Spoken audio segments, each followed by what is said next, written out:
Hello প্রিয় দেশবাসী, সবাই কেমন আছেন? আলহামদুলিল্লাহ আমি ভালো আছি। এতটা ভালো নেই আমি, কারণ দেশের যে পরিস্থিতি, কেউ ভালো থাকার মতো না। বাংলাদেশে যারা আছে তারাও কেউ ভালো নেই, এবং প্রবাসী যারা আছে তারাও কেউ ভালো নেই। অনেকের পরিবারের ভাই বোন আজকে রাস্তায় পড়ে রয়েছে, নির্মমভাবে হত্যা করছে তাদেরকে। তো আমাদের দেশে এখন যে পরিস্থিতি, মনে হইতাছে যে দেশটা ফিলিস্তিন হয়ে গেছে, আর আমরা ইহুদিদের হাতে পড়ে গেছি। দেশটা এখন ফিলিস্তিন হয়ে গেছে। হ্যাঁ, আমরা এখন ইহুদিদের হাতে পড়ে গেছি। তো আবার কিছু লোক আইসা বলতাছে যে রেমিটেন্স পাঠান, রেমিটেন্স পাঠান, রেমিটেন্স পাঠান। তো কিভাবে রেমিটেন্স পাঠাবো আমরা? আমরা দেশে কিভাবে রেমিটেন্স পাঠাবো?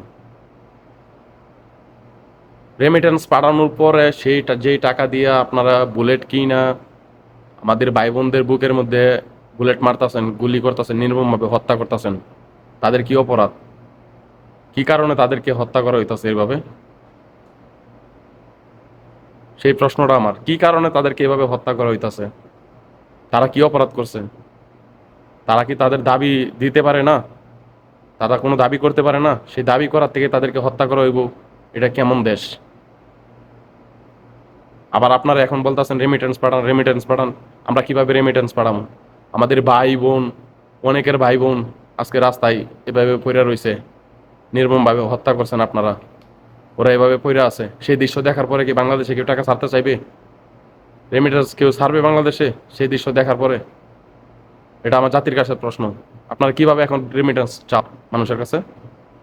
কিভাবে চান প্রবাসীদের কাছে রেমিটেন্স এখন? লজ্জা করেন আপনাদের? আপনাদের তো লজ্জা করা উচিত। আপনাদের লজ্জা করা উচিত যে কিভাবে রেমিটেন্স চান এখন। আমরা কেন প্রবাসে আসছি? কেন প্রবাসে আসছি? দেশের উন্নত করার জন্য। দেশ উন্নত হইব তাই বলে দেশে টাকা পাঠাই ব্যাংকের মাধ্যমে। তো সেই ব্যাংকের মাধ্যমে টাকা পাঠানোর পরেও যদি খালি আপনারা যদি খালি সেই টাকা দিয়ে বুলেট কিনা আমাদের ভাই বোনদেরকে হত্যা করেন, তাহলে আমরা কিভাবে ব্যাংকে টাকা পাঠাবো বলেন আপনারা? সেই দৃশ্য যদি কোনো প্রবাসী দেখে যে তার ভাই, তার বোন আজকে রাস্তায় পড়ে আছে, এভাবে হত্যা করিয়া পালায় রাখছে তারে, তো সেই দৃশ্য দেখার পরে কি আপনারা কি, আপনাদের বিবেকে কি কয়? সেই দেশে কি টাকা পাঠানোর ইচ্ছা হইব কারো? আমাদের ভাই বোন তো কোনো অপরাধ করে নাই সেই জায়গায়। আমাদের ভাই বোন তো সেই জায়গায় কোনো অপরাধ করে নাই। তারা তো দাবি স্বাভাবিক দিতেই পারে, তারা আন্দোলন করতে পারে না? তাদের হাতে তো কোনো অস্ত্র ছিল না। তো আপনারা কেন গুলি করলেন ওদেরকে?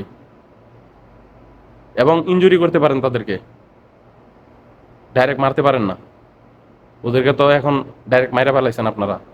অনেক মায়ের কুল খালি করে ফেলেছেন। এই ভিডিওগুলা দেখলে মনে করেন যে চিৎকার আসে, বুক ফাইটার চিৎকার আসে, যা কান্না করতে পারি না, কাউকে দেখাইতে পারি না।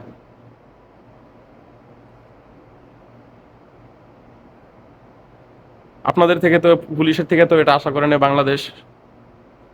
বাংলাদেশের জনগণ তো পুলিশের কাছ থেকে এটা আশা করে নাই। পুলিশ কিসের জন্য? জনগণের সেবা করার জন্য, জনগণের আশ্রয় দেওয়ার জন্য। আর সেই পুলিশ যদি জনগণকে হত্যা করে, সেই পুলিশ যদি জনগণকে এভাবে নির্মমভাবে হত্যা করে, তাহলে সেই দেশে কি টাকা দেওয়ার কারো মনে চাইবে? কারো কি মনে চাইবে যে সেই দেশে টাকা পাঠাই আমরা?